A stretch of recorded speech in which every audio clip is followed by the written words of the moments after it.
오늘 하나님이 우리에게 주시는 말씀입니다. 요한복음 6장 16절에서 21절까지 말씀입니다. 요한복음 6장 16절에서 21절까지 말씀입니다.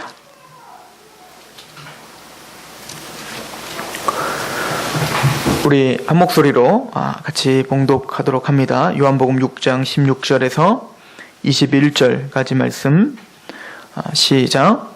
저물매 제자들이 바다에 내려가서 배를 타고 바다를 건너 가버나움으로 가는데 이미 어두웠고 예수는 아직 그들에게 오시지 아니하셨더니 큰 바람이 불어 파도가 일어나더라.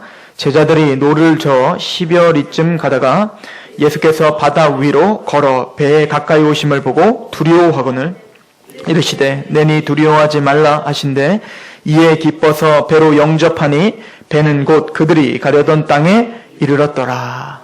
아멘.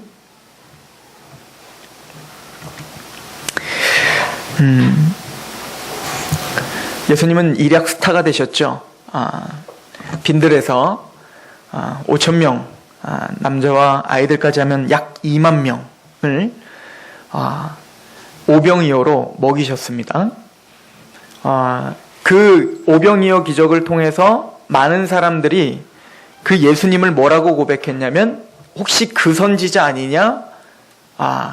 이를 임금 삼자라고 이야기했던 것을 여러분들 기억하시죠?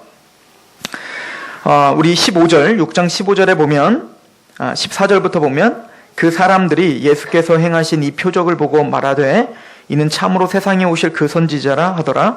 그러므로 예수께서 그들이 와서 자기를 억지로 붙들어 임금으로 삼으려는 줄 아시고 다시 혼자 산으로 떠나 가시니라. 이렇게 말합니다. 즉 이스라엘 백성들은 이 오병이어 기적을 통해서 누구를 연상한 거냐면 광야 시절, 출애굽 시절 모세를 연상한 거예요. 하나님이 모세를 통해서 우리에게 만나를 베풀어 주신 그 놀라운 기적을 통해서 나와 같은 선지자가 이 땅에 올 것이다. 즉 모세, 너와 같은, 즉 모세와 같은 선지자가 이 땅에 일어날 것이다. 라고 했던 그 선지자가 바로 이분이구나. 그러므로 그 선지자는 바로 메시아인데 그 메시아를 우리 임금 삼자라고 지금 예수님에 대한 환호성과 예수님을 굉장히 즐거워하고 있는 상황입니다. 그러나 예수님은 그랬던 군중들, 그 무리들을 어떻게 하죠? 피해서 잠시 산으로 올라가셨다라고 이야기를 합니다. 그리고는 16절에 저물매 제자들이 바다를 내려가서 라고 말하는데 오늘 본문은 여러분들이 마태복음 14장과 또 마가복음 6장 말씀을 좀 병행적으로 보시면 돼요.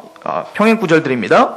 마태복음 14장 22절과 마가복음 6장 45절은 동일하게 이 예수님이 군중들이 막 우리 임금 삼자, 예수님을 임금 삼자 막 그러고 있으니까 예수님께서 제자들을 재촉하여서 먼저 보낸 거예요. 이 무리들을 예수님이 좀 정리하고 그리고 예수님 따라가고 이 제자들을 이 무리와 구별시키기 위해서 제자들을 빨리빨리 보낸 거예요. 너희는 빨리 배 타고 빨리 가! 이렇게 빨리빨리 너희 먼저 가! 이렇게 급하게 주님께서 보냈다라고 이야기하고 있어요. 그래서 마태복음 14장 22절, 마가복음 또 6장 45절은 동일하게 이렇게 써 있어요.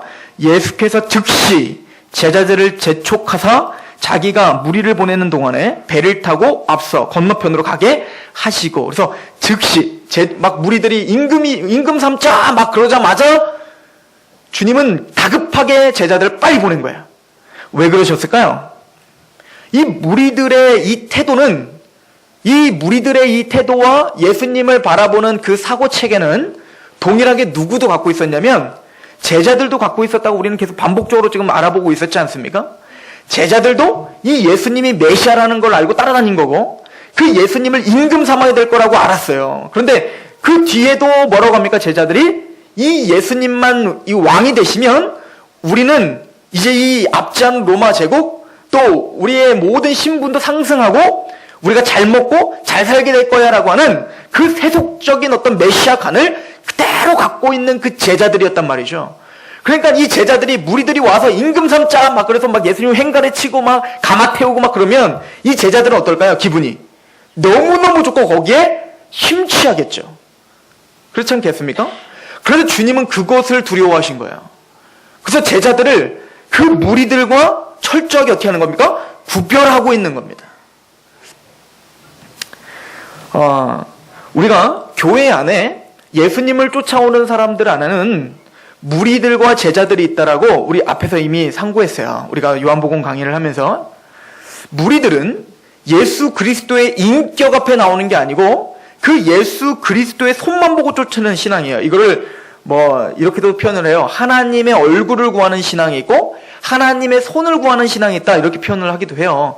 하나님의 손을 구하는 신앙은 뭐냐면 하나님의 능력만을 구하는 거죠. 그래서 내가 이 땅에서 뭔가 부족하고 뭔가가 필요할 때 기도를 하건 말씀을 보건 전도를 하건 헌신을 해서 하나님을 감동시켜서 그 손에 있는 뭔가 좀 얻어내려고 하는 신앙, 이것은 손을 구하는 신앙이라고 말을 해요. 그리고 하나님의 영광을 구하는, 하나님의 얼굴을 구하는 신앙은 뭐죠?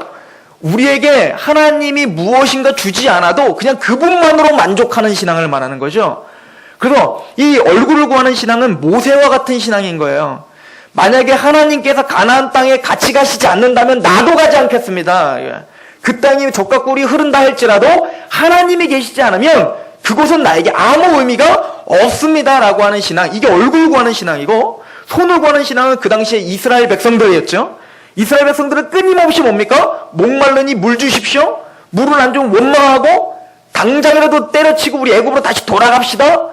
세상에 있는 게 훨씬 낫네. 그래서 하나님 또 만나주시면 먹고 배부를 때는 또 하나님을 좀 찬양하다가 또 뭔가 핍절한 게 생기면 에이 이게 뭐야, 이건 진짜 신도 아니네, 그래 애굽으로 다시 돌아가자, 우리 저 모세를 쳐 죽이자, 이렇게 말하는 게 뭐라고요? 손을 구하는 신앙인 거죠.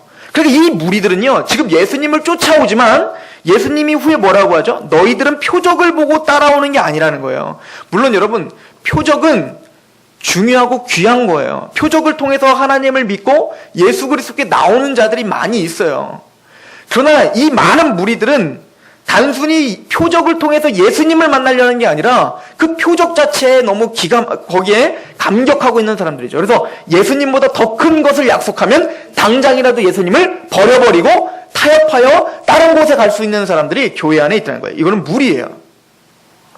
그럼 제자는 누구냐면, 제자는 어찌 보면 처음과 이 무리들과 제자들은 몇 번 반복해서 말하지만 이 동일한 어떤 그 이기적인 욕망함 때문에 예수님을 쫓아다니는 것이 같을 수는 있어요. 그런데 끊임없이 무리들과 제자의 다른 점은 뭐냐면, 이 무리들은 그렇게 잘못된 신앙관으로 예수님을 쫓아도 그냥 내비둬요. 그죠? 그런데 이 제자들은 다른데 뭐냐면, 이 제자들은 예수님께서 간섭을 하세요. 그런 신앙으로 넘어갈 것 같으면 주님이 어떻게 하면 재촉해서 빨리 보내는 거예요. 자꾸 이런 무리들과 이런 상황에 현혹되지 않도록 주님께서 앞서서 빨리 재촉해서 빨리 보내는 거예요. 자꾸 보호하시는 거예요. 그런 신앙에서 탈피하도록 주님은 끊임없이 보내는 거예요. 그리고 주님이 오늘 제자들을 즉시 재촉하여 보내시고 어디로 가셨대요? 산에. 왜 가셨을까요? 등산 가셨을까요? 기도하러 가셨다고 마태복음, 마가복음 동일하게 이야기하고 있죠. 그래서 밤이 되도록, 늦어지도록 몇 시간 동안 하나님 앞에 홀로 나가 기도하셨어요. 누굴 위해서 기도했을까요? 주님은요, 홀로 습관에 젖어 항상 산에 올라가셔서 기도하실 때 그 기도의 중심에는 항상 제자들이 있었어요. 그 기도의 중심에는 항상 하나님이 자신에게 맡겨주신, 나에게 맡겨주신 그 양해가 있었던 거예요. 젖먹이는 어머니가 항상 그 아이를 생각하는 마음처럼 예수님은 누구를? 그 제자들을 항상 생각하며 이 제자들의 신앙을 위해서 기도하고 계셨던 거죠. 그런데 오늘 본문은 뭐냐면, 그렇게 해서 예수님이 보내셨잖아요. 빨리 가라고. 너희들 빨리 배 타고 먼저 가라고. 그 주님이 보내셔서 배를 타고 아무 생각 없이 배를 타고 갔는데, 가다 보니까 갑자기 엄청난 풍랑이 하시는 거예요. 아니, 주님이 가라 그래서 갔더니 이건 생각지도 못했던 풍랑 때문에 죽을 것 같은 그런 두려움에 휩싸인 거죠. 오늘 그래서 그렇게 두려움 가운데 있는데 주님께서 기도하고 내려오셨어요. 내려오셔서 이때가 한 밤 10시경 된 것 같아요. 사경이 되었다 이렇게 말하고 있는데 이 사경이라는 것은 플러스 6시간에서 한 밤 10시 정도가 된 것 같아요. 굉장히 어두운 시간이죠. 가장 깜깜한 그 시간에 폭풍우가 막 친다고 생각해 보세요. 여러분들 그때는 무슨 뭐 핸드폰도 없고 폭풍우가 치면 당장 죽을 수밖에 없는, 난파될 수밖에 없는 그런 암울한 지금 상황 가운데 있는데 주님이 그때 어떻게 하는 거예요? 물 위로 걸어오시더라. 그런데 이 제자들은 그 예수님을 보면서 두려워해요. 또 이 예수님이 아니라 뭐라고 생각하냐면 마가복음에 유령인 줄 알았더라. 유령인 줄 알았더라. 그러니까 이미 그 상황에 압도당해 있다 보니까, 압도당하니까 누구도 안 보이는 거예요? 주님도 보이지 않더라라는 거죠. 마찬가지로 우리가 하나님의 제자고 예수님의 제자인데, 그래서 하나님은 끊임없이 우리의 삶에 간섭을 하셔서 우리가 유혹당하고 기뻐할 만큼 막 기뻐하고 있을 때 때로는 죄를 뿌리는 것 같은 상황이 올 수도 있어요. 여러분들 얼마나 좋을까요? 지금 예수님 보세요. 제자들을 보세요. 이 많은 군중들이 와가지고 왕으로 삼겠습니다 막 하면 얼마나 기분이 좋습니까? 그럴 때 죄 짓기 쉬운 거예요. 그럴 때 하나님이 우리를 보내신 목적을 상실하기 쉬운 거예요. 언제 교회가 타락하죠? 교회가 너무 큰 권력과 너무 큰 돈을 쥐고 있을 때 교회의 원래 목적을 상실하고 타락하는 것처럼 우리 개인도 마찬가지예요. 때로는 하나님이 은혜로 하나님 때문에 우리가 잘 먹고 잘 살고, 또 때로는 우리가 칭찬을 받고 뭔가 우리가 부흥 떴을 때, 섰다고 생각할 때 사도 바울은 뭐라고 합니까? 넘어질까 조심하라는 거 아닙니까? 그럴 때마다 우리가 진짜 하나님의 제자고 예수님의 제자라면 주님은 우리를 무리로 생각하지 않고 우리를 끝까지 책임지는 제자라고 생각한다면 반드시 우리의 인생 가운데 주님은 어떻게 하셔야 되는 거예요? 간섭을 하셔야 되는 거예요. 여러분들에게 그런 간섭이 있으십니까? 그럼 여러분들은 제자예요. 그리고 예수님은 우리의 삶의 목적을 위해서, 우리가 정말 하나님의 뜻 앞에 그렇게 정말 살아가게 하기 위해서 밤이 왔도록 기도하신 것처럼 우리를 위해서 지금도 하나님 우편에서 우리를 위해서 뭐하고 계시는 거예요? 기도하고 계세요. 중보자로 대제사장직을 지금도 수행하고 계시는 거예요. 그래서 예수님은 십자가에 죽으셨을 때 제물로 사역을 하셨고, 그 순결한 자기의 몸을 희생함으로 그 제물을 가지고 누가 직접 올라가시는 거예요? 예수님이 직접 대제사장으로서 그 제물을 가지고 누구에게 올라간 겁니까? 하늘 보좌로 올라가신 거 아닙니까? 그리고 지금도 우리를 위해서 살아서 역사하시어 우리를 위해서 지금 기도하고 간구하고 계신다. 이 지금 신약 성도들의 어떤 그림을 보면서 오늘 말씀을 보시길 소망합니다. 주님은 때로는 왜 우리에게 이런 상황을 허락할까요? 근데 너무 재밌죠? 마가복음에 여러분들이 한번 보시면, 마가복음 우리 4장을 보십시오. 거기 보면 더 자세하게 이 상황을 좀 말하고 있는데, 마가복음 4장을 한번 가보세요. 마가복음 6장입니다.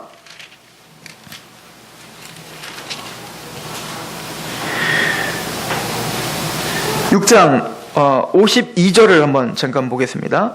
마가복음 6장 52절.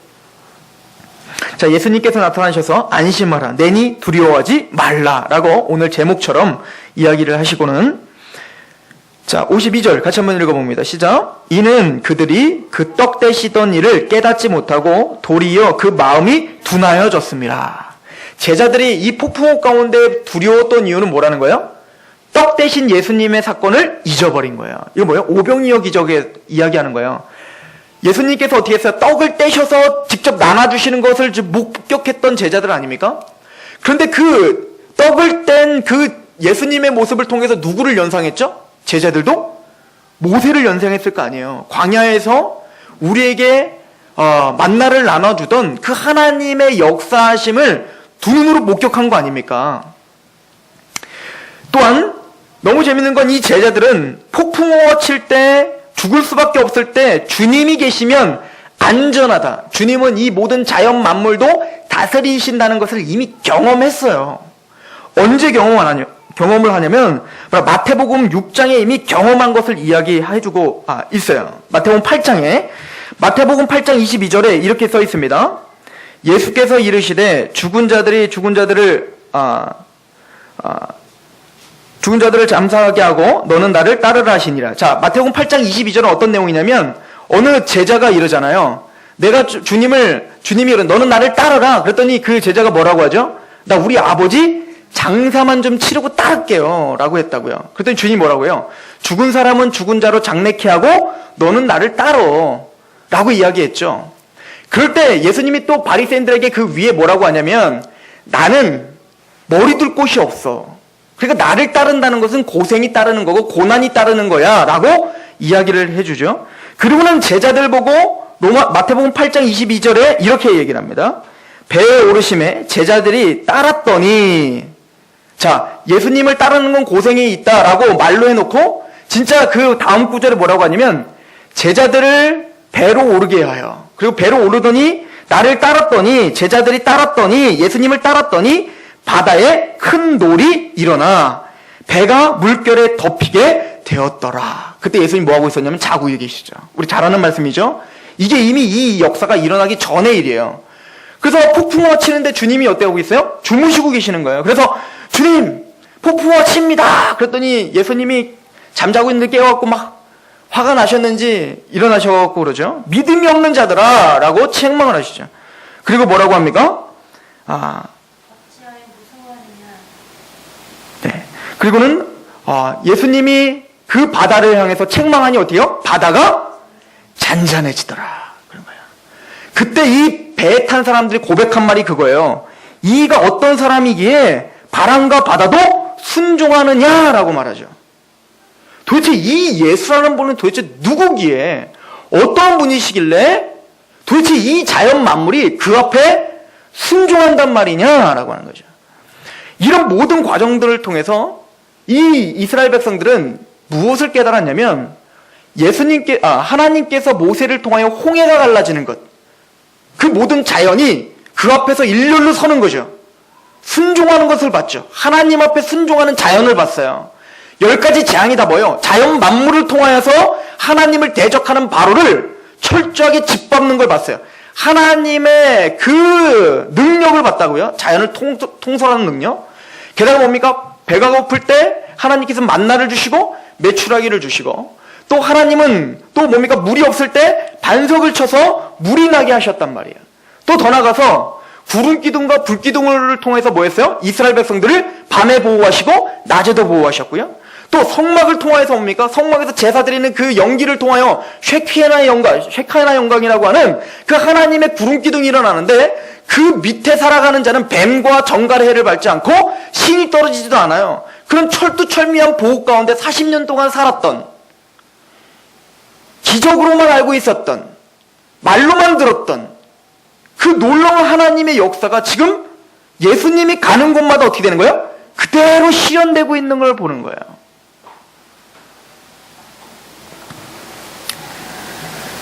그럴 때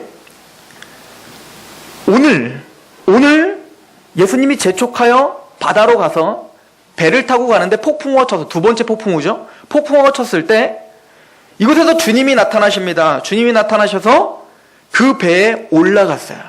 그랬더니 어떤 일이 벌어집니까? 우리 마가복음, 우리 다시 한번 6장을 보십시오.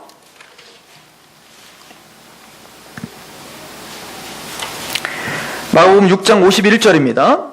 같이 한번 읽어볼까요? 시작. 배에 올라 그들에게 가시니 바람이 그치는지라 제자들이 마음에 심히 놀라니.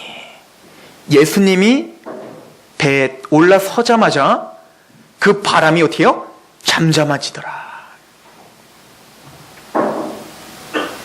이를 통하여 이 제자들이 깨달은 것이 있었습니다. 그건 뭐냐면 이 배에 타고 있었던 사람들이 한 목소리로 이 예수 그리스도를 이렇게 고백을 해요. 우리 마태복음 14장을 갑니다. 우리 병행 구절 마태복음 14장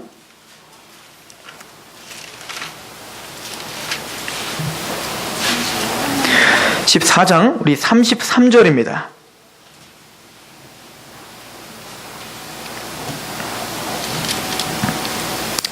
같이 한번 읽어볼까요? 시작. 배에 있는 사람들이 예수께 절하며 이르되 진실로 하나님의 아들이소이다 하더라. 이분이 하나님의 아들이구나. 이거를 깨닫게 된 거예요. 잠시 하나님의 아들의 이 칭호에 대해서 우리가 좀 살펴볼 필요가 있는데요. 특히 요한복음은 이 하나님의 아들이라는 칭호에 굉장히 집중해서 우리에게 설명을 해주고 있어요. 우리 요한복음 1장 34절을 한번 보십시오. 요한복음 1장 34절. 예수님께서 세례 요한에게 세례를 받는 장면입니다. 그때 하나님이 미리 세례 요한에게 약속을 했어요. 만약에 어떤 사람 위에 성령이 내려오는 걸 보면 그가 성령으로 세례를 주는 자일 거를 알아라. 그래서 세례 요한이 예수님께 세례를 베풀었더니 정말 성령이 비둘기같이 내리잖아요. 그때 이 세례 요한이 예수님을 바라보며 고백한 말입니다. 34절 시작. 내가 보고 그가 하나님의 아들이심을 증언하였노라. 아, 이분이 하나님의 아들이시구나 라고 증언했다는 거예요. 그럼 1장 49절에 한 번 더 나오는데, 나다나엘, 여러분들 예수님이 나다나엘을 부른 장면 아시죠? 무화과나무 밑에서, 이 나다나엘 원래 예수님 만난 적이 없는데 너가 무화과나무 밑에서 기도할 때 그 밑에 있을 때 나는 이미 너를 알았다. 이건 뭐예요? 예지예요. 예지. 하나님이 갖고 계시는 그 예지를 이야기하는 거죠. 그러면서 나다나엘이 자신의 모든 것을 꿰뚫어 보고 있는 예수님을 향해서 고백한 말이 무엇입니까? 자, 우리 요한복음 1장 49절 시작. 나다나엘이 대답하되요 라삐여, 당신은 하나님의 아들이시오, 당신은 이스라엘의 임금입니다. 이것은 하나님의 아들만 할 수 있는 것입니다. 당신은 하나님의 아들이십니다 라고 고백을 하고 있습니다. 그리고 요한복음 5장입니다. 한번 가보십시오.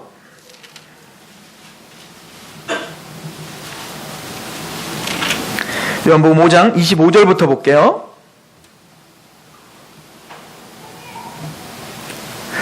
진실로 진실로 너에게 이르노니 죽은 자들이 하나님의 아들의 음성을 들을 때가 오나니 곧 이때라. 듣는 자는 살아나리라. 여기 봤더니 뭐랍니까? 하나님의 아들의 음성을 들을 때가 오는데 곧 언제요? 이때라. 즉 예수 그리스도 자신이 오신 그때 이미 하나님의 아들은 도래하였고 그때는 뭐예요? 하나님의 음성을 듣게 된다. 그럼 그 하나님의 음성을 들을 때 어떤 역사가 벌어지냐면 26절. 아버지께서 자기 속에 생명이 있은 것 같이 아들에게도 생명을 주어 그 속에 있게 하셨고 또 인자됨으로 말미암아 심판하는 권한을 주셨느니라. 자, 예수님은 하나님의 아들일 뿐만 아니라 우리처럼 사람의 몸으로 온 인자라는 거죠. 사람의 아들로서 이 땅에 와셔서 무슨 권세를 주셨어요? 심판의 권세를 주셨다는 거죠. 28절. 이를 놀랍게 여기지 말라. 무덤 속에 있는 자가 나의 음성을 들을 때가 오나니 선한 일을 행하는 자는 생명의 부활로, 악한 일을 행하는 자는 심판의 부활로 나와요. 하나님의 아들이 하는 역할이 뭐라고요? 심판자예요. 그죠? 그래서 생명의 부활과 사망의 부활을 명확하게 가릴 수 있는 권세는 누구에게 있는 거예요? 하나님의 아들. 즉 이거 무슨 얘기냐면 예수님은 모세가 행했던 역사들을 행했는데 이 예수님은 모세와 같은 선지자는 아니라는 거예요. 너희들이 생각했던 엘리야나 이사야나 모세와 같은 그런 수준의 사람이 아니라는 거예요. 이분은 뭐라는 거예요? 하나님의 아들이라는 거예요. 심판주라는 거예요. 이것을 지금 요한 사도는 점점 우리에게 알려주고 있는 거죠. 제자들에게 알려주고 있는 거죠. 그리고는 요한복음 10장을 한번 가보세요. 이 유대인들은 듣자 참다 못해 이제는 화가 치밀어 오르는 거예요. 예수님이 자꾸 자기를 하나님의 아들이라고 이야기하니까. 그렇다면 그 당시 하나님의 아들이라는 뜻이 무엇인지를 이 유대인들의 반응을 통해서 우리는 볼 수가 있겠죠. 요한복음 10장 31절입니다. 유대인들이 다시 돌을 들어 치려 하거늘 예수께서 대답하시되 내가 아버지로 말미암아 여러 가지 선한 일로 너희에게 보였거늘 그 중에 어떤 일로 나를 돌을 치려 하느냐. 유대인들이 대답하되 선한 일로 말미암아 우리가 너를 돌을 치려는 것이 아니라 신성 모독함으로 인함이라. 내가 사람이 되어 자칭 하나님이라 함이니라. 예수님이 한 말이 나는 하나님이다 라고 하는 말로 들렸다는 거예요. 이 유대인들은 뭐라고 얘기했길래 그러죠? 30절입니다. 같이 한번 읽어볼까요? 29절 30절 시작. 그들을 주신 내 아버지는 만물보다 크심에 아무도 아버지 손에서 빼앗을 수 없느니라. 나와 아버지는 하나니라. 하나님과 하나님의 아들인 나는 하나라는 거예요. 그랬더니 뭐라고요? 이건 신성모독이다. 왜요? 지금 이 얘기는 유대인들의 관점에서는 나는 하나님이다 라고 하는 거랑 똑같은 거거든요. 그런데 이 이야기를 한 번 더 나가면 요한복음 11장에 나사로가 죽은 가운데서 살아난 장면을 통해서 예수님은 확정을 줍니다. 이제는 예수님은 나사로가 죽은 나사로 나오라 라고 할 때 어떻게 합니까? 죽었던 나사로가 살아나오면서 내가 생명이요 부활임을 이야기하죠. 즉 하나님의 생명을 줄 수 있는 나는 하나님의 아들이다 라고 고백을 하는 거죠. 우리 요한복음 11장 4절을 보세요. 예수께서 들으시고 이르시되 이 병은 죽을 병이 아니라 하나님의 영광을 위하며 하나님의 아들이 이로 말미암아 영광을 받게 하려 하심이라. 즉 나사로가 죽은 자가 살아나는 것을 통해서 누가 영광 받기 위해서 하나님이 일부러 나사로를 죽게 했다는 거예요? 하나님의 아들, 예수님이 하나님의 아들이심을 확정짓게 하기 위함이에요. 자, 그렇다면 제가 문제 하나 드릴게요. 요한복음에 여러분들이 요한복음을 지금 광독하고 읽고 있는데 요한복음을 읽는 목적이 무엇입니까?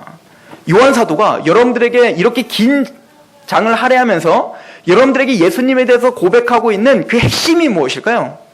뭐라고 이것을 지금 기록했을까요? 20장입니다. 20장 31절. 하나님의 아들에 대해서 뭐 이렇게 길게 설명하십니까? 하나님의 아들인 거 다 압니다. 근데 중요하기 때문에 그래요. 요한복음의 핵심이기 때문에 그렇습니다. 요한복음 20장 31절. 우리 같이 한번 읽어볼까요? 시작. 오직 이것을 기록함은 너희로 예수께서 하나님의 아들 그리스도이심을 믿게 하려 하며 또 너희로 믿고 그 이름을 힘입어 생명을 얻게 하려 함이니라. 이 얘기는 뭐냐면 예수님께서 표적을 하나하나 보여주시고 계시잖아요. 거긴 누가 있죠? 제자들이 그걸 보고 있잖아요. 그래서 이 제자들은 끊임없이 마음이 둔하여서 주님이 오병이어 기적을 베풀어도 와 했다가 또 마음이 둔하여져서 그게 무슨 의미인지를 모르고 또 폭풍우 가운데 있으면 두렵고 그러다가 또 주님은 거기에 또 기적을 보여주시고 우와 이분은 하나님의 아들이구나 이렇게 고백을 했다가 또 자기의 이상한 심각한 문제가 생기면 또 예수님을 잃어버리고 거기에 또 두려워하고 있고 그러다 또 주님은 기적을 베풀어 주시면 아 이분이 진짜구나 그러다가도 또 잊어버리고 이게 누구예요? 제자들이요? 이게 우리의 삶이라는 거예요. 그런데 이 목적을 향해서 제자들을 끊임없이 지금 어떻게 하고 계시는 거예요? 인도하고 계시는 거예요. 뭐 하시면서? 기도하시면서. 이 제자들을 하나님 불쌍히 여겨 주십시오. 나에게 맡겨주신 이 영혼들이 정말로 내가 하나님의 아들인 것을 제대로 알아. 정말 세상적인 욕심 때문에 나를 이용하는 것이 아니라 단순히 나를 임금 삼으려고 하는 게 자기의 이득과 자기의 유익을 위해서만 나를 자꾸 활용하는 존재가 아니라 그 신앙은 구원받지 못할 신앙입니다. 주님. 무리와 같은 이 신앙을 탈피해서 이제는 내가 하나님의 아들이라는 것. 그래서 이 모든 표적들을 통하여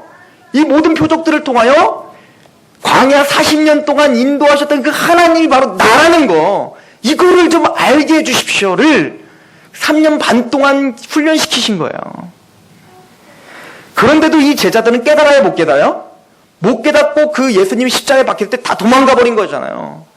그런데 예수님은 그런 제자들에게 무엇을 받아내고 싶었냐면 바로 여러분들 마태복음도 제가 병일구절이니까 집에 가서 꼭 읽어보세요.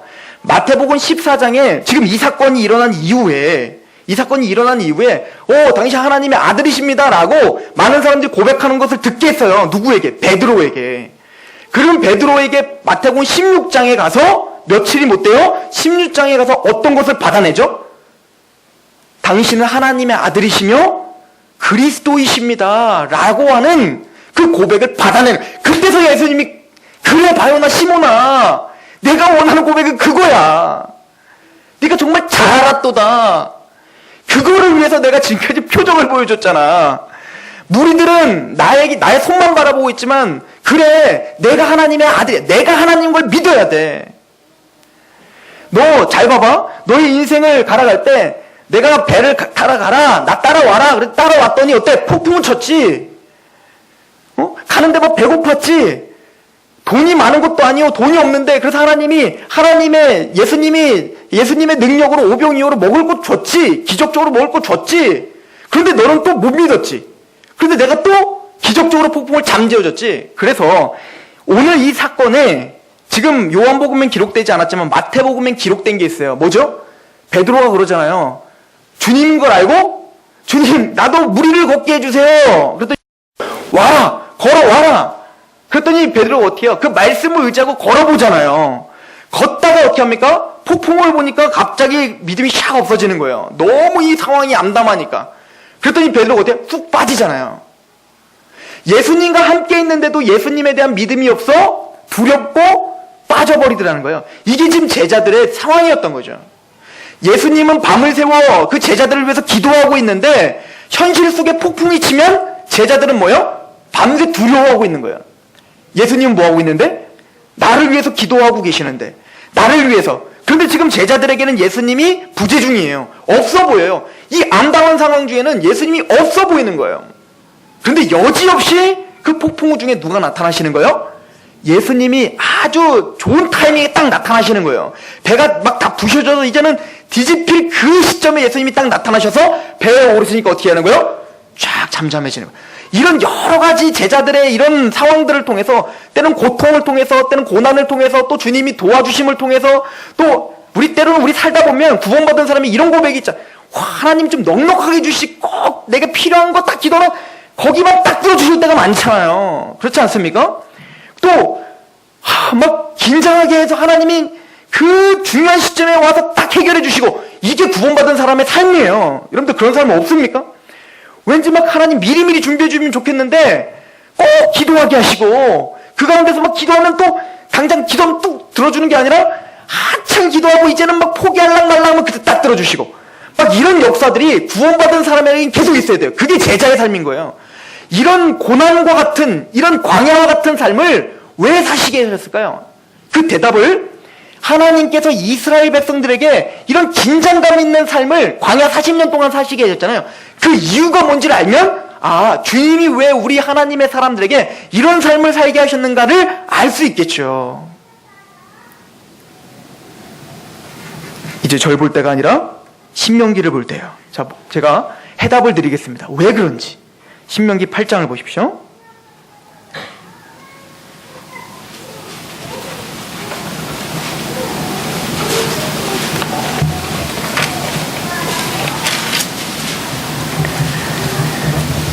신명기 8장 우리 2절부터 보면요.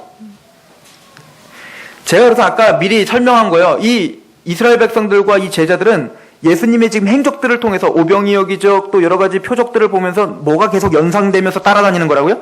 모세를 통한 광야 그 시절이 연상된 거. 그러니까 그때 메시지를 그대로 적용해야 되는 거예요. 모형적으로. 이해가시죠? 그래서 보세요. 8장 2절에 내 하나님 여호와께서 이 40년 동안에 내게 광야길을 걷게 하신 것을 기억하라. 이는 너를 낮추시며 너를 시험하사 내 마음이 어떠한지 그 명령을 지키는지 지키지 않는지 알려 하심이라. 너를 낮추시며 너를 줄이게 하시며 또 너를 알지 못하며 내 조상들도 알지 못하던 만나를 내게 먹이신 것은 사람이 떡으로만 사는 것이 아니요 여호와의 입에서 나오는 모든 말씀으로 사는 줄을 내가 알게 하려 하심이라. 무리와 제자는 이게 달라야 돼요. 무리들은 오병이어 기적을 통해서 뭘 보죠? 떡만 보는 거예요. 떡. 내가 떡을 먹고 살아야 되는데 주님 떡 주셨다.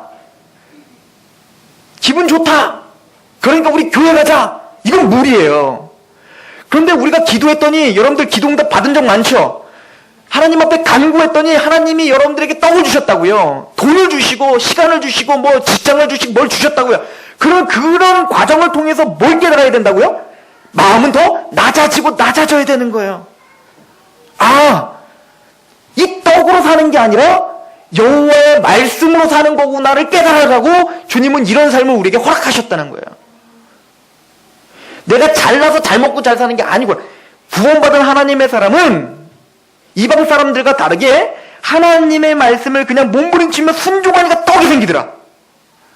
하나님의 말씀을 그냥 묵묵히 따라갔더니 돈이 생기더라. 따라갔더니 힘이 생기더라. 묵묵히 따라갔더니 건강이 생기더라를 깨달으라고. 그거 못 깨닫는 거예요. 우리는 죄성이 많아서 조금만 잘해주면 막 하나님을 거부하고 내가 다 한 것처럼 그렇게 살아고 자고하기 때문에 하나님은 우리의 삶을 긴장감 있게 계속 우리를 붙잡고 살아가고 있는 거예요. 자, 보십시오. 신명기 8장 우리 13절을 보세요. 또 내 소와 양이 번성하며 내 은금이 증식되며 내 소유가 다 풍성하게 될 때에 내 마음이 교만하여 내 하나님 여호와를 잊어버릴까 염려하노라. 여호와는 너를 애굽 땅 종되었던 집에 이끌어 내시고 너를 인도하여 그 광대하고 위험한 광야 곧 불뱀과 정갈이 있고 물이 없는 간조한 땅을 지나게 하셨으며 또 너를 위하여 단단한 반석에서 물을 내셨으며 아까 제가 다 목록들이죠. 제가 제시했던 16절 내 조상들도 알지 못하던 만나를 광야에서 내게 먹게 하셨나니 이는 다 너를 낮추시며 너를 시험하사 마침내 내게 복을 주려 하심이라. 이게 결론이에요. 마침내 하나님의 신령한 복을 주시기 위해서예요.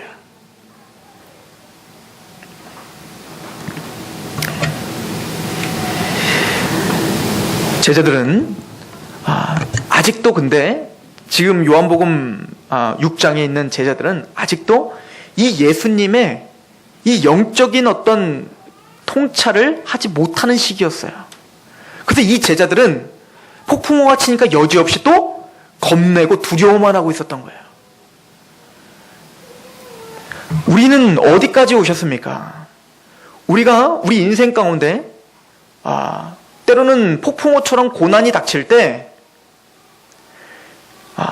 우리가 정말 예수 그리스도로 말미암은 당신이 하나님의 아들입니다라고 하는 절대적인 어떤 믿음이 있을 때 우리의 신앙은 이 제자들과는 달라야 되는 거예요. 실제적인 삶 속에서 우리가 폭풍과 치는 인생 속에서 주님을 믿는 믿음으로 담대함이 생기더라는 거예요. 그런데 우리는 여전히 인생의 폭풍 속에서 여전히 우리는 두렵죠. 걱정 마십시오. 제자들도 그랬어요. 그런데 그런 연약한 믿음을 누가 계속 기도해 주고 계세요? 예수님께서 오늘도 기도해 주시고 또 기가 막힌 기적들과 표적들로 여러분들을 인도하실 거야. 실제적인 삶 속에서 우와 하나님이 이렇게 하셨구나, 우와 하나님이 이렇게 만들어주셨구나라고 하는 것을 끊임없이 체험하게 하실 거예요. 왜죠? 그래야 하나님이 하나님의 아들입니다를 정말 전심으로 하나님께 고백하는 사람이 되기 때문에 그래요. 그런데 이 제자들이 언제 그러면 예수님이 하나님의 아들이십니다라고 하고 모든 상황 속에서 두려움 없이 자기를 내어던지며 순교까지 하던가요? 성령님이 임하시면이라고 말을 하고 있어요. 그래서 이 성령님이 오는 것이 너무나 중요하기 때문에 제자들에게 요한복음 14장, 15장, 16장, 17장에 그 긴 장을 할애하여서 성령님에 대해서 설명하는 거잖아요. 그리고 뭐라고 합니까? 내가 너희를 떠나는 것이 너에겐 더 유익하다. 그래서 그 성령님을 보내주기 위해서 내가 죽겠다는 거잖아요. 내가 죽음으로, 내가 희생함으로, 내가 고난을 당함으로 너에게 가장 좋은 것, 성령을 주겠다라고 하는 거예요.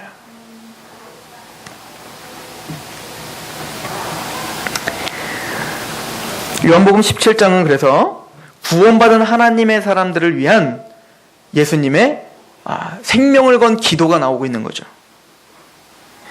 그리고는 이 제자들을 위해서 어떻게 기도하셨는지 누가복음 22장 31절에 32절은 예수님이 그렇게 말하잖아요. 베드로에게 너는 나를 부인할 거야 라고 말할 때 베드로가 다른 사람은 다 부인하지 않아도 나는 부인하지 않겠습니다 라고 말할 때 주님 뭐라고 합니까? 웃기지 말라는 거야. 너는 부인한다는 거야. 그러나 시몬아 보라 사탄이 너를 밀가루 버르듯 하려고 요구하였으나 그러나 내가 너를 위하여 내 믿음이 떨어지지 않기를 기도하였노니 너는 돌이킨 후에 내 형제를 굳게 하라. 이런 고난의 시기가 있는 또 하나의 이유가 있다는 거죠. 그건 뭐냐면 히브리서 2장 18절에 그가 시험을 받아 고난을 당하셨은즉 시험 받는 자를 능히 도우실 수 있느니라. 여러분들 예수님이 왜 여러분들에게 위로가 되십니까? 왜 예수님이 여러분과 함께 한다는 것이 왜 위로가 되죠? 예수님은 우리보다 더 심한 고난을 당하셨지만 승리하셨어요. 그래서 우리에게 뭐라고 하시는 겁니까? 다 알아. 너 힘들지. 그렇게 우리를 위로하실 수 있는 분이라는 거잖아요.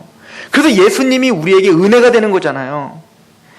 마찬가지로 시몬에게 말한 겁니다. 베드로야, 너는 너같이 돌이킨 후에 너같이 넘어진 자를 다시 일으켜 세워라.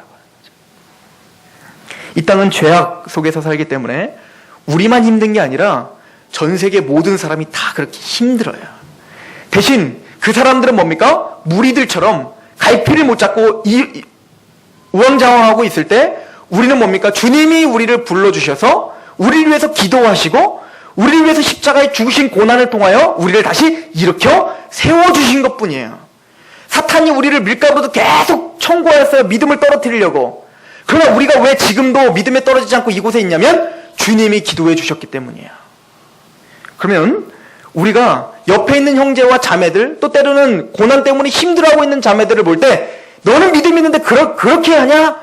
라고 하는 것이 아니라 우리가 예수님이 우리에게 행하신 것처럼 그들을 위해서 뭡니까? 기도하고 그들을 일으켜 세워주는 역할을 할 수 있는 그런 겸손한 마음을 주시기 위해서 주님은 그 인생을 뒤흔들고 계시는 거예요.